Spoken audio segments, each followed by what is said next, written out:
Bab 613. Konferensi. Master petarung-master kuno yang muncul di aula utama Partai Tian Shan semakin banyak. Di bagian atas aula, duduk seorang wanita. Wanita itu berusia awal 20-an tahun, mengenakan gaun emas dan mahkota Phoenix di kepalanya, sekujur tubuhnya memiliki aura Ratu Wang. Dia adalah Jocelyn Chen, ketua muda dari Partai Tian Shan. Sejak kematian Jonathan Chen, dia perlahan-lahan menggantikan Partai Tian Shan. Meski belum mewarisi posisi ketua sekte, kini dia menjadi agen Partai Tian Shan. Di bawah, ada banyak orang. Ada Shaolin, Sekte Wudang, Sekte Lima Pedang Suci, dan masih ada keluarga besar lainnya. Aula besar penuh dengan orang. Kenapa? Partai Tian Shan berakhir sampai seperti ini, sampai mengirim seorang gadis untuk menjadi tuan rumah. Di tengah aula besar terdengar teriakan penghinaan. Mendengar ini, wajah para murid Partai Tian Shan mengerut. Seorang lelaki tua di sebelah Jocelyn Chen mengerutkan wajahnya, melambaikan lengannya, dan memutarkan kekuatan tenaga yang besar. Petarung yang membuka mulutnya untuk menghina. Dalam sekejap terbang keluar, orang tua itu memandang dengan wajah dingin dan berkata, "Masalah Partai Tian Shan-ku, orang lain jangan ikut campur." Oh, nada yang begitu sombong. Sebuah suara menyeringai datang dari luar aula. Kemudian, sekelompok orang masuk. Semua orang ini memakai topeng. Ketika sekelompok orang ini masuk, petarung-petarung di aula berubah wajah.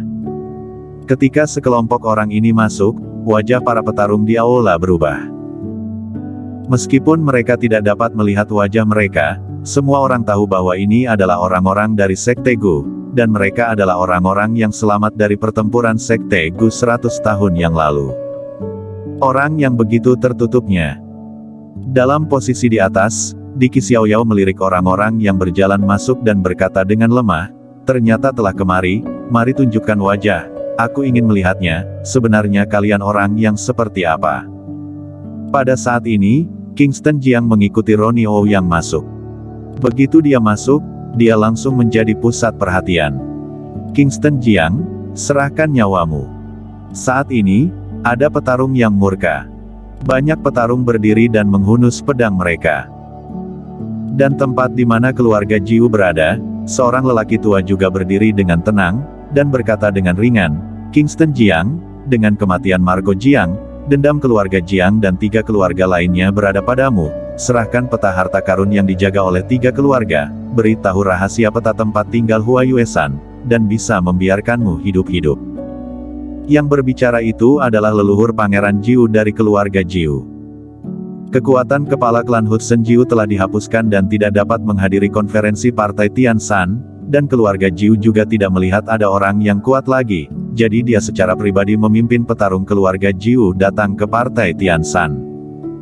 "Kingston Jiang, beritahu rahasia gambar 4 keluarga besar." Menukar rahasia dengan sebuah nyawa. Orang-orang dari 2 keluarga lainnya mulai berbicara satu demi satu.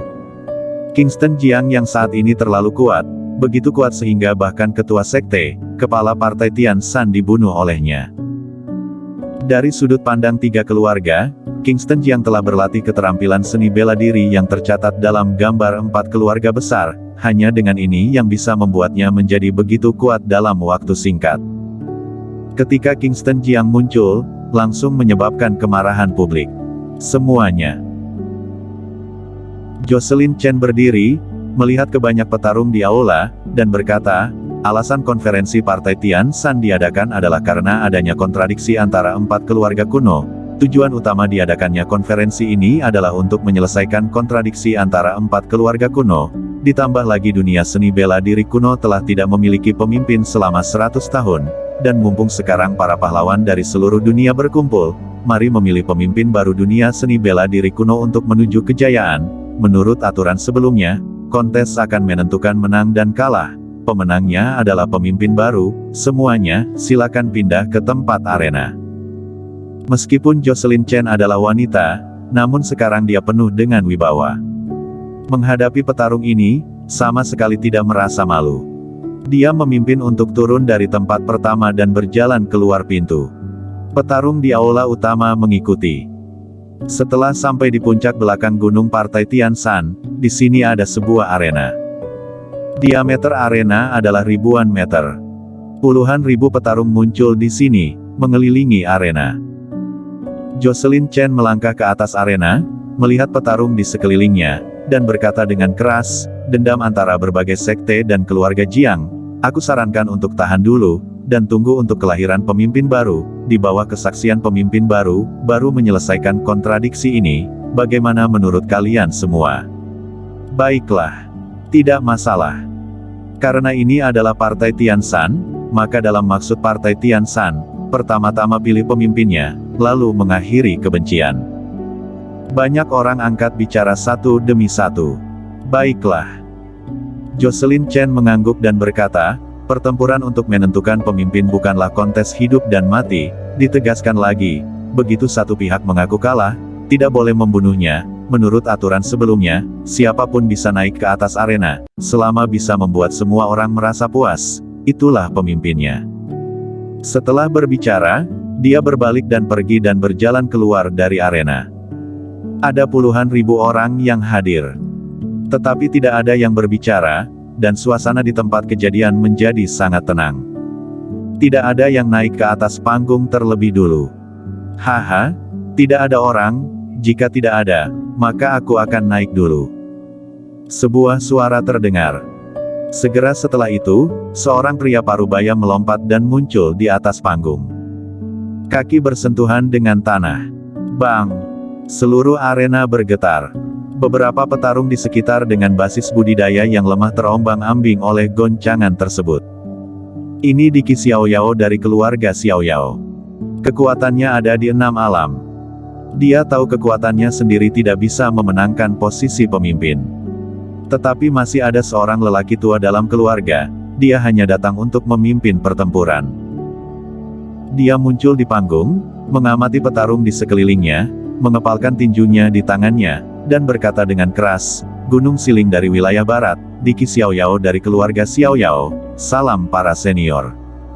Suaranya bergema. Namun, tidak ada yang naik panggung untuk menantang. Kingston Jiang berdiri di bawah, memandang Ronnie Ouyang di sampingnya, dan bertanya, sekarang bagaimana? Ronnie Ouyang berbisik, tidak buru-buru, tetap sabar dan tunggu perintah ketua besar. Ronnie Ouyang tidak bertindak gegabah. Aku di sini untuk mengajarkan ilmu dari keluarga Xiaoyao. Sebuah suara terdengar. Seorang biarawan menaiki arena. Biksu itu sedikit gemuk, dengan untaian manik-manik Buddha di lehernya, dan perutnya besar. Di bawah, Ronnie Ouyang berbisik, jangan meremehkan biksu ini. Pria ini telah terkenal selama beberapa puluh tahun dan sangat kuat, seharusnya berada di 6 alam. Kingston Jiang mengangguk. Dia memandangnya dengan serius, dia juga ingin melihat seni bela diri dari petarung lainnya, dan ingin melihat seberapa kuat kungfu lainnya. Konferensi Partai Tian Shan akan segera dimulai. Pada saat ini, Marco Jiang pergi dari sini dengan tenang, menuju puncak gunung berselimut salju di seberangnya. Sandy Chen muncul segera setelah dia mencapai puncak partai yang tertutup salju. Tetua Chen, semua orang telah berkumpul, sekarang buka gua salju, aku tidak ingin menunggu mereka saling berkelahi dan menguras banyak energi Ki sebelum melepaskan tortura. Kata Marco Jiang. Sandy Chen tampak serius dan bertanya, Marco Jiang, apakah kamu benar-benar yakin?